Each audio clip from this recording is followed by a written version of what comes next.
Hello, dear friends, all lovers of freedom all over the world. I greet you according to your time zone. Good morning, good afternoon, and good evening. Long live Mazi Nnamdi Kanu of Biafra land. Long live United States of Biafra. Long live the good people of Biafra. My people, in this video, you will learn a lot. So do not be in a hurry.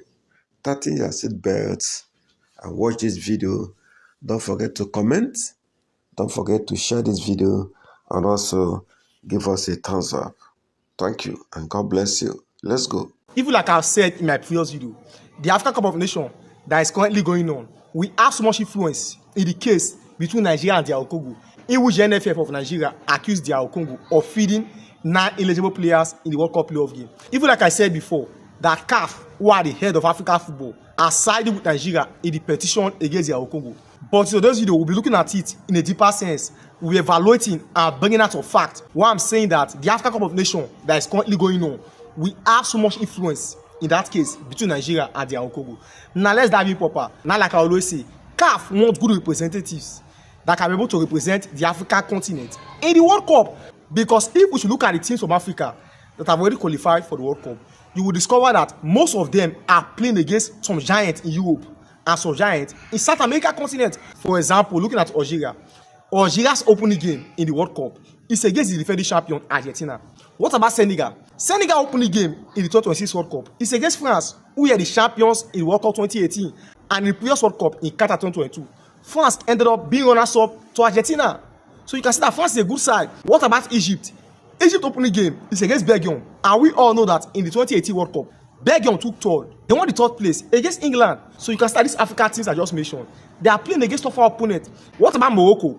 Morocco's opening game is against Brazil, and we all know that Brazil have been crowned the world champion for so many years. So you can see that the opponents that most of these African teams are playing against are tougher opponents from South America and even from Europe. Now, in addition, even the DR Congo that we are talking about, if they can be able to progress from the continental playoff, we discover that they will fall in Group K, and their opening game will be against Portugal, who are the current defending champion of the Nations League. And we all know that currently, Cristiano's Portugal, they are good side. So you can see that with this, CAF are doing their best in order to get good representatives from Africa that can be able to represent the African continent in the World Cup. And like I said before, the whole world, including CAF, are seeing Nigeria currently.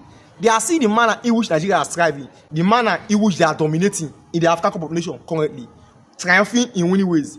The entire world is seeing it, especially CAF. And now let's not forget, these Super Eagles in the African Cup of Nations last year, they took second place after losing the final to the host Côte d'Ivoire, 2-1. And in that AFCON last year, the Super Eagles, they played very well, because if you look at their games, beginning from the group stage to the final, they were unbeaten, defeating the same Côte d'Ivoire, even in the group stage, the same Côte d'Ivoire that won them in the final. You will discover that Nigeria defeated Côte d'Ivoire in the group stage. So you can see that same form, that same winning energy, that winning momentum, that's what they have also taken, even to this AFCON this year. And you can see the manner in which they are striving. The whole world is seeing it. So you can see that every continent all over the world, Asia, America, Europe, they all want good representatives to represent their continent in the World Cup. So also CAF, who are the head of African continent, they themselves will do their best to protect the interests of the African continent by doing their best to promote good teams from Africa to represent the African continent in the World Cup. And like I said before, CAF knew that this Nigeria Super Eagles, they are far better than DR Congo, and not even only CAF. Even those of us who have been watching the AFCON beginning from the group stage, we all knew that Nigeria are far better than DR Congo. If we should analyze it from a fair contest, removing sentiment or hatred, we all knew, or we all can easily agree that Nigeria or the Super Eagles are far better than DR Congo. We all knew that. Now, in addition, let me say this so that it will not look as if I'm just giving all these points for my own knowledge. Currently, some of the medias of DR Congo have already started accusing CAF that CAF are siding with Nigeria in the petition NFF made against DR Congo. They have already started saying it. If you are in doubt, you can go to your internet, you can go to your Google and check for yourself. They have already started accusing CAF that CAF are siding with Nigeria. Some of the medias of DR Congo have already started saying it. So if we can open our eyes very well and look at the handwriting of the world currently, we can easily predict that CAF will do their best to fight for the interest of Nigeria. Why? Because Nigeria dominated the AFCON. Now on my hand, I can confidently say it, or I can confidently stake a bet that if Nigeria ended up winning the AFCON, if peradventure they ended up winning the AFCON, I can confidently stake a bet that Nigeria will end up winning the case against the Congo. Take note, this my video is here. If peradventure Nigeria win the AFCON and they did not win that case against the Congo, you can call me a clown. I'm saying this publicly, confidently, to all who are watching, that if Nigeria ended up winning the AFCON, I bet you, or I can stake a bet to anyone, that Nigeria will win that case against the Congo. Lastly, let me say this. The former Super Eagles legend, Nnamdi Kanu, recently tweeted that every teams in Africa are afraid of Super Eagles. That this Super Eagles team currently, they are almost unstoppable. Now, not only that, what about the former Ivory Coast legend, Didier Drogba, who previously played for Chelsea?